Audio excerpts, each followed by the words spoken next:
En pensamiento a la palabra de Dios en el libro de Romanos, Romanos capítulo 11, versículo 33.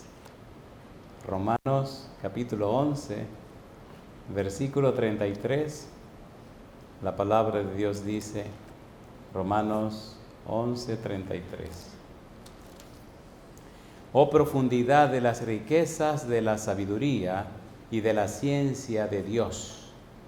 Cuán insondables son sus juicios e inescrutables sus caminos. ¿Podemos estar en pie para orar? Querido Padre Celestial, acompáñanos en esta hora. Permita que los ángeles puedan estar con nosotros y su Espíritu nos guíe y nos dirija en todo detalle en esta hora. Amén. Padre, damos gracias, muchísimas gracias por darnos a Cristo Jesús. Gracias por su santa palabra. Gracias por los amigos y amigas que nos acompañan. Agradecemos también la presencia de los hermanos y las hermanas. Gracias por todas las personas que nos siguen a través de la radio, la televisión, la internet. Bendiga a cada uno de ellos y ellas. Y ahora le rogamos, permita que el Espíritu Santo nos traiga palabra de vida para la vida eterna. Amén. Que no recibamos palabra de hombre, pero la palabra de Jehová que vive y permanece para siempre. Amén. Señor, permítanos estar en el Espíritu para comprender las cosas espirituales, que nada ni nadie interrumpa la recepción de su verdad. Amén. Haga en nosotros y con nosotros su voluntad ahora y siempre. Lo pedimos en el nombre de Jesús. Amén. Durante la semana estamos trabajando con la serie La Ciencia de la Salvación. El título del tema para hoy es El Cuarto Canto. ¿Qué tiene esto que ver con la salvación? Cuando usted estudia la Biblia, especialmente cuando estudia lo que es el Evangelio, descubre que en la palabra de Dios, la palabra Evangelio tiene una variedad de definiciones desde el punto de vista de los títulos. Por ejemplo, Evangelio, se habla del Evangelio de Dios, el Evangelio de Jesucristo, el Evangelio de Pablo. Pero también se habla del misterio de Dios, de la ciencia de Dios, de la sabiduría de Dios, de la revelación de Jesucristo. Cada uno de estos títulos tiene que ver con la misma cosa. Como Cristo, 1 Corintios capítulo 15, versículo 3 y 4, como Cristo muere, es sepultado y resucita. Ese es el Evangelio. Por tal razón, el Evangelio es una persona. El Evangelio consiste en los actos que Cristo hizo para resolver el problema del pecado. Y eso se conoce como la ciencia de la salvación, la ciencia de Dios. Pablo dice, oh profundidad de las riquezas. Y él sigue añadiendo, de la sabiduría. Y sigue diciendo, y de la ciencia de Dios. La ciencia de Dios. Estamos hablando en esta semana de la ciencia de la salvación. La ciencia de la salvación es objeto de estudio por todo el universo. La ciencia de la salvación será objeto de estudio por toda la eternidad. Y todo el estudio se centra en la persona de Jesús. Ahora, mire qué interesante se pone esto. Dios mismo describió, explicó, presentó, aclaró la ciencia de la salvación. Y lo hizo en el libro de Isaías. Por eso, algunas personas le llaman a Isaías el Evangelio según Isaías. Cuando usted estudia el libro de Isaías, especialmente esos 4 cantos que Dios inspira, que Dios escribe, que Dios detalla, usted descubre nada más y nada menos que el mismo Dios explica lo que es y en qué consiste la salvación. Y cuando usted estudia cada canto, cada palabra, cada frase y la enfoca en la persona de Jesús, usted descubre el secreto. Brevemente vamos a hablar, un pantallazo general, de esos 4 cantos y vamos a decir algo en esta presentación del cuarto canto. Ponga cuidado. Dios en su infinita sabiduría, el Padre Celestial con todo su amplísimo conocimiento, describió en el libro de Isaías en qué consiste la salvación en Cristo Jesús, en qué consiste el Evangelio de Dios, en qué consiste el misterio de Dios, en qué consiste la revelación de Jesucristo, en qué consiste y cómo funciona el plan que Dios determinó para la salvación de los seres humanos y para resolver el problema del pecado de una vez y para siempre. Todo enfocado en Cristo, todo señalado en Cristo, todo amparado y apoyado en Cristo Jesús. En Isaías capítulo 42, versículo 1 hasta el versículo 9, Dios presenta el primer canto. Cuando tenga tiempo, vaya a su casa, siéntese y lea Isaías 42, 1 al 9. Recuerde que el siervo que ahí aparece es Cristo Jesús. Número 2, Isaías capítulo 49, versículo 1 al 13. Allí aparece otra vez, como veremos en un momento, la palabra siervo, que tiene que ver con Jesús, y también la palabra Israel, que tiene que ver con Jesús. Hace unos días en algún lugar estuvimos presentando un tema de Jesús, el nuevo Israel. Alguna lo van a publicar, ya lo podrán ver en algún lugar por ahí, lo podrán ver. En el capítulo 50 de Isaías, los versículos 4 hasta el versículo 11, usted encuentra el tercer canto. Y el último es el más largo, el más extenso, Isaías capítulo 52, versículo 13, hasta el capítulo 53, versículo 12. En un momento volvemos con ese canto. Mire qué interesante se pone el asunto cuando usted pone cuidado a la belleza de ese cuarto canto. Veamos la estructura del mismo rápidamente. Cuando usted va al cuarto canto, descubre que este canto tiene 5 estrofas. Primera estrofa, Isaías capítulo 52, versículo 13 al 15. Segunda estrofa, Isaías 53, versículo 1 al 3. Tercera estrofa, Isaías capítulo 53, versículo 4 al 6. Cuarta estrofa, Isaías capítulo 53, versículo 7, 8 y 9. Y la última estrofa, la quinta, Isaías capítulo 53, versículo 10 al 12. Ahora, cuando usted mira el cuarto canto, se da cuenta que Dios se detiene a dar detalles específicos y especiales acerca del sacrificio de Jesús. Recuerde que el Señor está hablando en el capítulo 42, versículo 1, de mi siervo, y dice, en quien mi alma tiene contentamiento. Dios hace un trabajo tan hermoso, tan maravilloso, tan magistral, que Dios pone y coloca las piezas en distintos lugares para luego tomarlas, unirlas y mostrar todo el contenido. Por ejemplo, cuando usted lee en el Salmo capítulo 2, versículo 7, dice, yo publicaré el decreto, Jehová me ha dicho, mi hijo eres tú, yo te he engendrado hoy. ¿Quién está hablando? El ungido. Usted mira el capítulo Salmos capítulo 2, versículo 1 al 3, y habla de Jehová y de su ungido. Ungido significa Mesías. Jehová y su Mesías. En el versículo 7, el Mesías dice, yo publicaré el decreto. El Mesías nos está diciendo que hay un decreto que Dios da, que Dios dará, que Dios dio. ¿Qué significa? Dios dio un decreto diciendo que el Mesías vendría con el título Hijo de Dios. Yo publicaré el decreto, Jehová me ha dicho, mi hijo eres tú, yo te he engendrado hoy. Cuando usted viene al libro de Hebreos capítulo 1, versículo 5 hasta el versículo 8, queda bien claro que ese decreto se publicó anunciando que Cristo vendría. Y en el mismo libro, en el versículo 8, dice que Cristo es un ser divino y hasta tiene su trono. En el versículo 6 dice, adórenle todos los ángeles. Si los ángeles adoran a Cristo, entonces es un ser divino. Aquel ungido de Jehová, aquel que está con Jehová y el ungido que está al lado de Jehová en el Salmo 2, ahora aparece aquí con el Señor Jesús, nada más y nada menos como sentado en un trono, con su trono. En el libro de Apocalipsis capítulo 3 versículo 21 Jesús dice, al que venciere yo le daré que se siente conmigo en mi trono, así como yo he vencido y me he sentado con mi Padre en su trono. Y yo le pregunto, ¿es Cristo divino, sí o no? Sí. ¿Qué significa, Emmanuel? Dios con nosotros. Número 1. Número 2, mire qué interesante. En Isaías capítulo 42, versículo 1, ahora Dios añade un elemento nuevo. Dice, mi siervo, en quien mi alma tiene contentamiento. Está hablando ahora del siervo sufriente. Está hablando en el primer canto de los sufrimientos del Mesías, los sufrimientos del ungido. Lo que haría el ungido, el sacrificio que pasaría aquí en la tierra y cómo Dios describe el Evangelio, el sacrificio, la muerte, la sepultura y la resurrección de Jesús y los detalles de todo lo que le harían, todo lo que le pasaría. Ahora en el Nuevo Testamento, cuando Cristo es bautizado, Dios, que es el más grande teólogo que existe, une dos cosas para mostrarnos toda la verdad en una sola frase. Dios tiene la particularidad de decir cosas increíbles en una sola frase.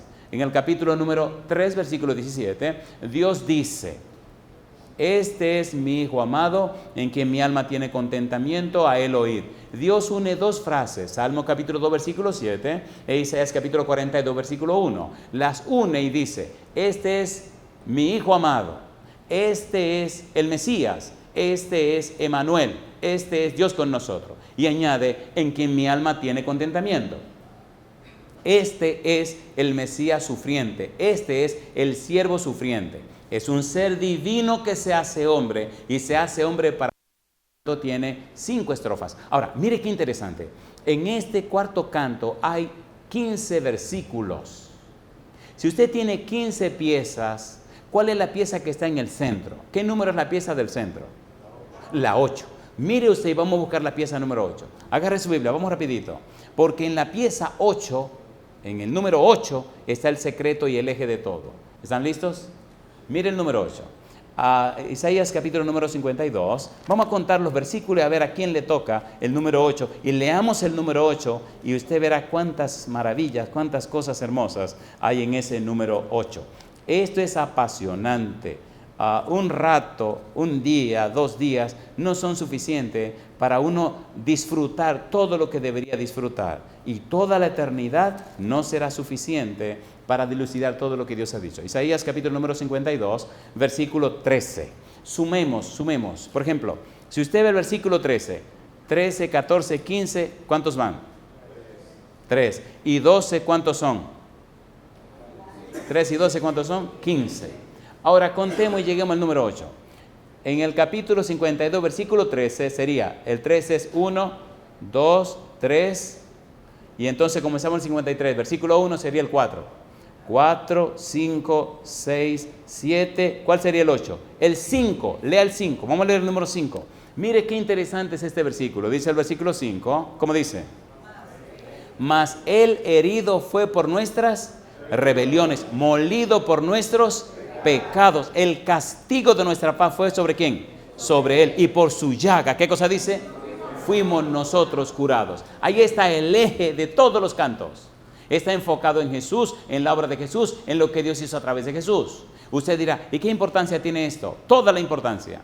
La ciencia de Dios, la ciencia de la salvación, la sabiduría oculta, la sabiduría del cielo, está centrada en Cristo Jesús. Está enfocada en Cristo Jesús. Cuando tenga tiempo en su casa, tome el libro de Colosenses, capítulo número 2, versículo 3 en adelante, y descubra cómo Pablo en Colosenses habla acerca de la ciencia de la salvación y dice cosas tan profundas e interesantes que usted tiene que detenerse a leerla y tratar de entenderla. Y enfatiza mucho la idea del conocimiento, la idea de conocer, de entender.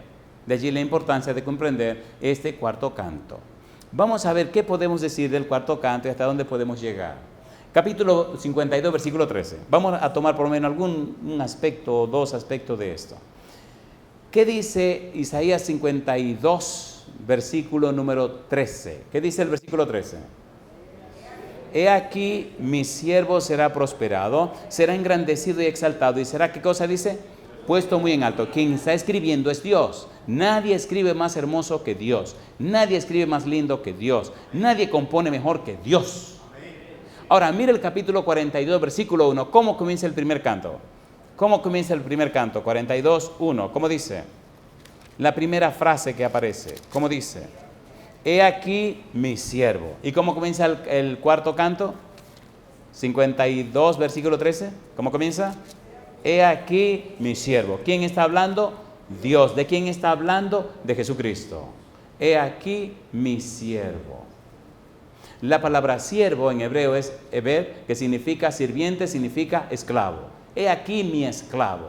Cristo decidió someterse a Dios y cumplir la voluntad de Dios. Puso a un lado todos sus derechos y se despojó de todo aquello y se encomendó a Dios y vino para cumplir la voluntad de Dios. Y decidió sacrificarlo todo por amor a Dios y por amor a usted y amor a mí. Y yo digo, alabado sea el nombre de Dios. Y entonces este cuarto canto describe de una manera tan hermosa lo que Cristo haría que Dios describe antes de que ocurra. Tan profundo es que la eternidad no será suficiente para ver toda la belleza de este cuarto canto. Vamos a ver rapidito esta primera frase. He aquí, ¿qué cosa? Mi siervo. He aquí mi siervo. En otras palabras, miren a mi siervo, le presento a mi siervo, contemplen a mi siervo, estudien a mi siervo, conocen a mi siervo, comprendan a mi siervo, investiguen acerca de mi siervo. Ustedes quieren aprender, aprendan con Él, aprendan de Él, sepan de Él. Ahí está el conocimiento del universo. Si no conoce a Jesús, si no comprende a Jesús, si no acepta a Jesús, si no vive a Jesús, es como si no hubiera existido jamás. ¿Es así o no es así?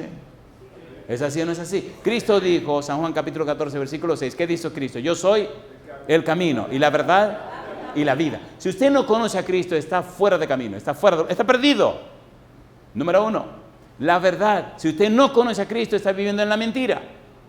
Y número 3, el camino. Si no conoce a Cristo, usted no está yendo para el cielo. Ay, mamacita linda. ¿Es verdad o no es verdad? ¿Es verdad o no es verdad? ¿Es verdad o no es verdad? Oiga, estábamos en un país muy lejos de aquí. Y una noche vino un señor, él es ingeniero, bueno, es ingeniero. Y, a ver cómo digo esto. Había tenido problemas en su niñez y se había hecho ateo. Decía que no creía en Dios. Y unos amigos que lo apreciaban mucho lo invitaron a venir a la iglesia y él vino. Y le dijo, yo voy a ir una noche.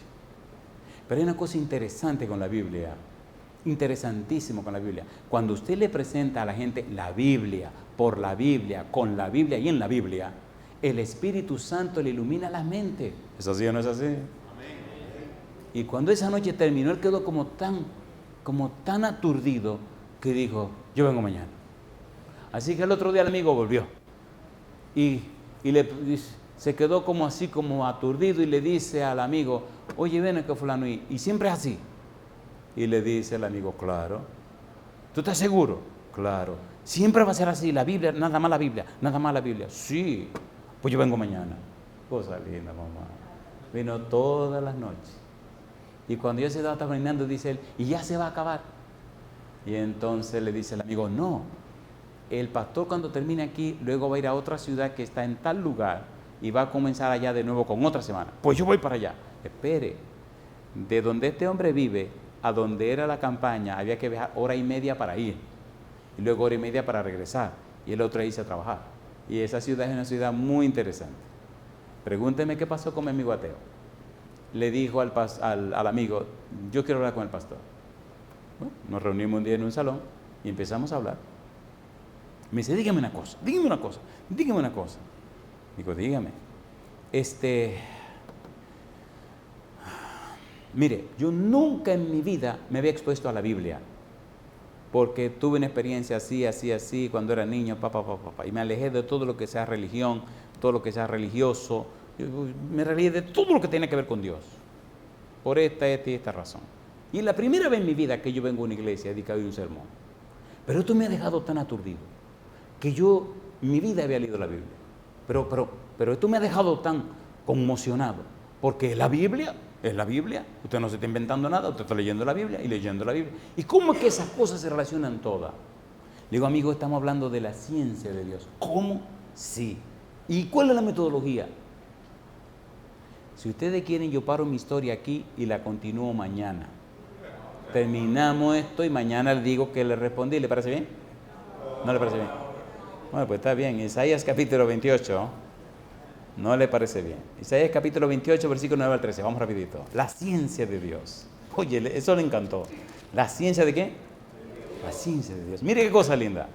Isaías capítulo 28, versículo número 9. ¿Qué dice el versículo 9? ¿A quién se enseñará ciencia? ¿O a quién se hará entender doctrina? ¿Y qué dice ahora? A los detestados, a los arrancados de los pechos, o sea, a los bebecitos que están recién nacidos. Y oye qué cosa linda dice ahora. ¿Cómo dice ahora? Porque mandamiento tras mandamiento, ¿qué dice más? Mandato sobre mandato, ¿qué sigue diciendo? Renglón tras renglón, ¿qué dice ahora? Línea sobre línea, ¿y qué sigue diciendo? Un poquito allí y otro poquito ¿dónde? Allá, versículo 13, dice el versículo 13, la palabra pues de Jehová les será mandamiento tras mandamiento, ¿qué más? Mandato sobre mandato, ¿qué dice ahora? Renglón tras renglón, ¿cómo sigue diciendo? Línea sobre línea, y ahora dice un poquito allí, otro poquito allá, hasta que dice que vayan y caigan de espaldas y sean quebrantados enlazados y presos. Alabado sea el nombre de Dios. Y a este tipo el Señor lo atrapó, lo tumbó del caballo, lo amarró y lo agarró. Y después de la segunda semana, sin faltar, recuerdo que a la mitad de la semana, una madrugada, Dios puso en mi mente y en mi corazón que le regalé una Biblia. Le dije, tenemos que comprar una Biblia para mi amigo, la Biblia más linda que consigan por ahí, con la letra grande, y que sea una Biblia bien bonita. Pastor, vamos a dedicársela. Se la dedicamos y todo, no sabía nada. Y llegó el domingo con donde nos íbamos. Y viene al aeropuerto. Y ¿sabes lo sabroso, lo dulce que son los hermanos? Ellos vienen y te acompañan hasta que tú te vas. Y ahí estamos hablando. Y me dice el pastor, ¿y usted cree que venga? Y digo, claro que va a venir. Al rato se aparece el amigo. Y viene contento y feliz a despedir a su amigo. Y llega y me da un abrazo con los ojos llorosos. Y me dice, pastor, no sabe lo que significaron estas 2 semanas para mí. Usted no sabe cómo ha cambiado mi mente en estas 2 semanas. Pero le quiero decir algo. Voy a comprar una Biblia que sea una buena Biblia. Y yo digo, tranquilo mi hijo, tranquilo, ya eso está resuelto. ¿Cómo así? Pastor. Allá viene el pastor con la caja. Cuando abrimos esa caja y sacamos esa tremenda Biblia, le digo, mire, aquí tiene su Biblia. ¿Cómo? Nosotros sabíamos que usted iba a querer una Biblia, aquí la tiene. Y la abrazó, y me dio un abrazo y las lágrimas le corrían. Luego volvimos a ese país, porque casi todos los años estamos yendo a ese país. Y viene y me dice, le tengo una noticia. Digo, ¿cuál es la noticia? Yo, con mi esposa y mi niña, hacemos el culto todos los días. Y la Biblia la leo yo. Ahora yo le pregunto, ¿hay poder en la palabra de Dios? ¿Hay poder en Dios? ¿Puso Dios su poder en su palabra? ¿Hay poder en la Biblia? Practíquelo y usted verá. Bien, vamos a trabajar, vamos a acelerar un poco. Estamos en el canto número 4, estamos en la introducción del canto, la primera estrofa, capítulo 52, versículo número 13. Y estamos en la primera frase, he aquí mi siervo. Siervo, recuerda, dijimos que significa esclavo. He aquí mi esclavo. He aquí alguien que entregó su voluntad en mis manos. He aquí alguien que se entregó a hacer lo que yo quiera, dice Jehová. He aquí alguien que aceptó cumplir mi voluntad. Independientemente de todo, se sometió al cumplimiento de mi voluntad. ¿No fue eso lo que dijo Jesús? A ver, ¿sí o no? Cuando estaba en Getsemaní, 3 veces oró Cristo. ¿Y qué fue lo que dijo en su oración? Padre, ¿qué cosa? Si es posible, pase de mí esta copa, mas no se haga mi voluntad, sino la tuya. Cuando usted lee el capítulo número 2 del libro de los Hechos, descubre que Pablo dice que fue por anticipado consejo y conocimiento de Dios. ¿Sabía Dios lo que le pasaría a Jesucristo, sí o no? Lo sabía tanto que lo describió en estos 4 cantos y con detalles. Cómo lo iban a escupir, lo iban a maltratar, todo lo que le harían. Y Dios lo escribió y lo describió completamente. Desde los días de la eternidad, desde antes de la fundación del mundo, Dios lo sabía. No fue una casualidad. Dios estaba muy consciente de lo que le iba a pasar a Jesús y no dio un paso atrás, y Cristo tampoco dio un paso atrás. Mi pregunta para usted, ¿merece Dios el amor suyo? Amén. ¿Lo merece o no lo merece? Amén. Recuerde que nosotros le amamos a Él porque Él nos amó primero. ¿Es así o no es así? ¿Es así o no es así? Y recuerde que es Dios que produce el amor en nosotros cuando usted lo permite. Filipenses capítulo 2 versículo 13, la Biblia dice, porque Dios es el que en vosotros produce, así el querer como el hacer por su buena voluntad. Y mi pregunta para usted, ¿le gustaría que Dios produjera mucho amor en usted hacia Dios, sí o no? Amén. ¿Cuántos quieren amar a Dios? ¿Pueden levantar la mano? ¿De corazón? ¿Cuántos quieren amar a Dios de todo corazón? ¿Pueden levantar la mano? Alabado sea Dios. Veamos rapidito un poco de esta medicina que Dios preparó en Cristo Jesús. He aquí mi siervo. Cuando usted lee el capítulo número 42, versículo 1, he aquí mi siervo. Cuando usted lee el capítulo 49, versículo 1 al 3, he aquí mi siervo. Cuando lee el capítulo 49, versículos 5 y 6, mi siervo. El capítulo 50, versículo número 10, mi siervo. Y el capítulo 52, versículo 13, mi siervo. 53, versículo 11, mi siervo. Se aparecen en los 4 cantos la frase mi siervo. Presentan a Jesús como el siervo de Jehová. Todos los 4 cantos tienen que ver con el siervo. Los 4 cantos nos están diciendo, mira, el Dios Hijo se sometió al Dios Padre para cumplir la misión y el sacrificio y pagar el precio del pecado. Y yo le pregunto, amigo mío, ¿es usted una persona valiosa o no es una persona valiosa? A ver, ¿sí o no? ¿Cómo compró Cristo la libertad suya? Con la sangre de Jesús. ¿Cómo? Con la sangre de Él. ¿Cómo compró Dios su libertad, su liberación y su salvación? Con la sangre preciosa de Cristo Jesús. Por eso Pedro dice, 1 de Pedro capítulo 1, versículo 18 hasta el versículo 20, que nosotros fuimos rescatados, no con oro, plata, ni cosas corruptibles, sino con la sangre ¿de quién? Como de un cordero sin mancha y sin contaminación. ¿Cuánto cuesta usted? Usted cuesta la sangre preciosa de Cristo Jesús. ¿Quién puede comprar la sangre de Cristo? Nadie. ¿Cuánto cuesta usted? Lo que nadie puede pagar. ¿Es así o no es así? A ver, ¿es verdad o no es verdad?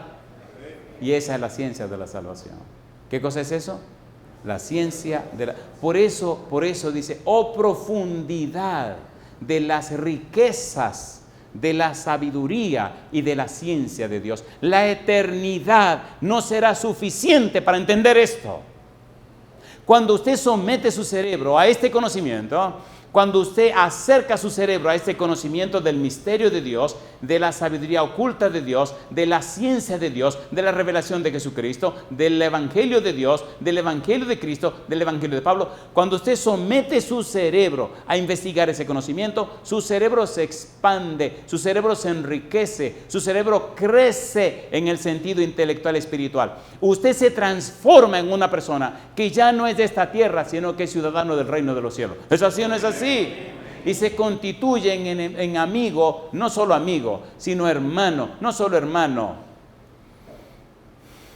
sino en hijo del Dios Todopoderoso. Y su herencia está en el reino de los cielos. Y su cuerpo se convierte en templo para morada del Espíritu Santo. Y su nombre lo registran en el libro de la vida. Y la palabra les hace renacer, nacer de nuevo. Y entonces usted participa de una simiente incorruptible. Y yo le pregunto, ¿es un misterio o no es un misterio? A ver, ¿sí o no? ¿Sí o no? Los ángeles no conciben, el universo no entiende cómo personas que se llaman cristianas tienen una vida tan aburrida. Una vida tan, ¿pero qué es esto? Con un conocimiento tan profundo. Un conocimiento tan profundo.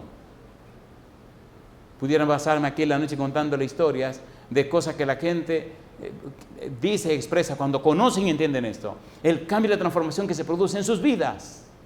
Cuando se acercan, solo se acercan a tener ese conocimiento. Ahora yo le pregunto, ¿es hermoso esto o no es hermoso? Involucra todo el universo. Y la gente tan indiferente, tan dejada, pero por favor, cada mañana, cada madrugada, es bueno aprender algo nuevo. Hay un libro que se llama Deseo de toda la gente, donde dice la autora que deberíamos cada mañana contemplar a Jesús, especialmente las escenas finales de su historia en la tierra. ¿Por qué? Porque están los 4 cantos, el cumplimiento de lo que Dios dijo. Y usted notará que la gente que hace eso, su vida es cambiada, transformada más cada vez a la semejanza de Cristo Jesús. ¿Es lindo o no es lindo eso? ¿Es lindo o no es lindo? Bien, vamos a someterle ahora una carrerita, nada más para que vea la misión del siervo, la misión del Cordero. Hay un trabajo que estamos preparando que se llama El canto del Cordero.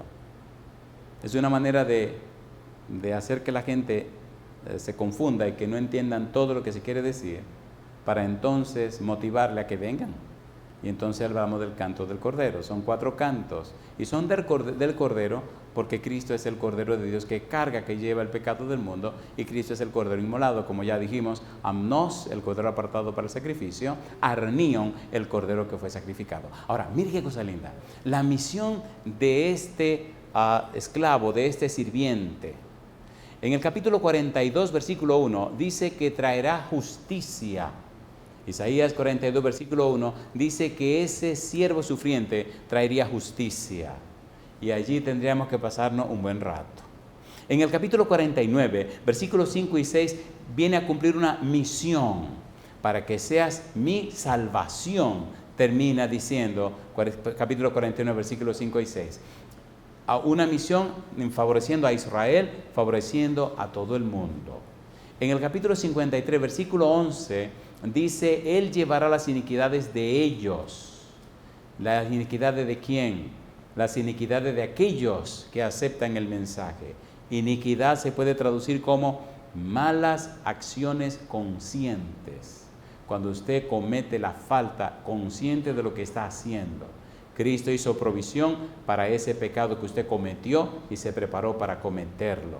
Llevará las iniquidades de ellos. En el versículo número 6 dice que Dios cargó en él el pecado de todos nosotros.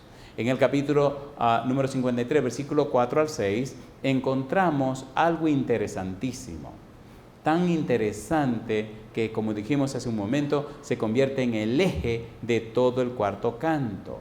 Y aparece un paralelismo de las líneas, donde nos habla que Él fue herido, que fue molido, recibió el castigo y por su llaga fuimos nosotros curados. Alabado sea el nombre de Dios. Hermoso es sentarse a ver cada uno de estos aspectos. ¿Cómo es que Cristo trajo justicia? ¿Cómo es que Cristo cumplió su misión? ¿Cómo es que Él llevó las iniquidades de nosotros? ¿Y cómo es que Cristo vivió esa vida trágica que vivió por amor a personas como usted y personas como yo? Y ahora le pregunto, ¿estaba Dios consciente de lo que estaba haciendo a través de Cristo? ¿Sí o no? ¿Le gustaría a usted descubrir y comprender y conocer más profundamente todo esto? Mañana vamos a trabajar con un título que es La Ruta 53, que es justamente el capítulo 53 del libro de Isaías. La eternidad no será suficiente para estudiar esto. Pero permítame terminar con una pregunta. La pregunta mía es, ¿vino Cristo a la tierra o no vino? ¿Murió y sufrió como sufrió, sí o no? ¿Pagó Cristo el precio del pecado? ¿Triunfó Cristo sobre el diablo, sobre los príncipes, sobre los reyes, sobre la maldad, sobre el pecado, sobre Satanás, sobre sus demonios, sobre la muerte? ¿Triunfó sobre todo el mundo, sí o no? Sí. ¿Tiene Cristo todo poder y autoridad en la tierra ahora, sí o no? Sí. ¿Tiene Cristo derecho y permiso y todo el derecho legal de hacer que usted y yo podamos entrar al reino de los cielos? Sí. ¿Está usted interesado en conocer a Cristo? Sí. Entonces póngase en pie conmigo. En esta semana, el mayor empeño nuestro es motivarle a usted a estudiar la Biblia, motivarle a usted a llenarse de la palabra de Dios. Amigo, amiga, el tiempo pasa. El tiempo pasa. El tiempo pasa. Yo viví en este sector del Ensanche Quisqueya. Cuando yo vivía por acá, la primera vez que yo vine por este sector fue el año 1968. No existía eso para allá abajo. Y la Mejía Ricard, ahí en el sector donde hace así, la calle era de piedra, de tierra. No fue ayer. Y los prados no existían. Y esto para acá, estos ensanches, esto olvídate, esto era un monte. Desde ese tiempo yo conozco esta zona. Ahora viven millones de gente por aquí. Volví cuando tenía 18 años, 1978.